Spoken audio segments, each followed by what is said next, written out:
Good morning, everyone. Good morning, Facebook. So I'm here again. It's Monday morning and it's time for my encouragement for the week and also to let you know what's on the blog this morning. My weekly column for the AJC, my weekend column, is actually posted on the blog today, where I continue my series, my blog series that I've been writing off and on for a couple of months now on the Sermon of the Mount, where I explore what Jesus truly meant when he shared the most famous sermon that he has ever shared, which is the Sermon of the Mount. We're exploring the Beatitudes, and today on the blog I explore, was my column for the AJC, Blessed are the Peacemakers, for they shall be called sons of God, and what Jesus really meant when he said those words. So I have a question for you. Do you know any angry people? Any angry Christians? I'm not talking about everyone. There are a lot of angry people out there. I'm asking about angry Christians, people that you know, that you go to church with, that maybe you live with. It may even be you, who are constantly have that simmering anger in their hearts.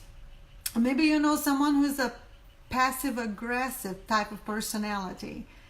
And that's actually my example on the blog, when I talk about a book that I read about conflict within the church. And they talk about the passive-aggressive personality, which is that type of angry person that doesn't always come out as angry, but that as you get to know them, you realize that they are really angry. These are people who seem to be peaceful on the outside because they may not explode or ever have a full-blown fight. They send you little barbs sometimes. They make faces or make derogative comments. Sometimes they may seem to be so peaceful, but when you get to know them, you understand that there's really no true peace in their heart. They're always looking for a fight. Well, God is a God of peace, right? And when Jesus said, "Blessed are the peacemakers, for they shall be called sons of God," he was really talking about something that lies underneath the surface of those people who are angry, or those people who have peace and peace with others. And this is what it is. What he's really trying to say is that people who have peace with God will seek peace with men. That should make us stop to think. If I have a tendency to be angry at things, if I'm one who explodes easily, or if I'm someone who not necessarily explodes easily, but I'm that passive-aggressive type of person. Good morning, Angela. That passive-aggressive type of person who, not necessarily explodes, but sends little comments out here and there. We need to really seek deep inside to say, do I really truly have peace in my heart with God?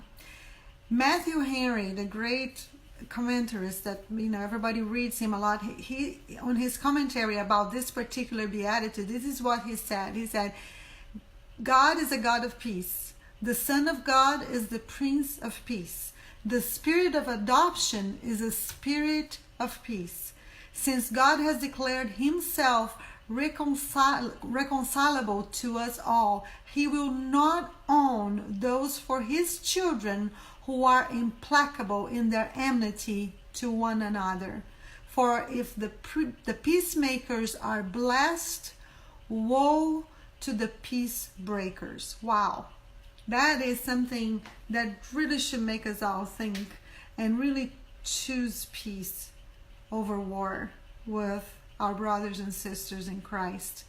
Jesus proposes that something that should make people who like to fuss and feel constant anger, really contempt, jealousy, they should really stop to think, right?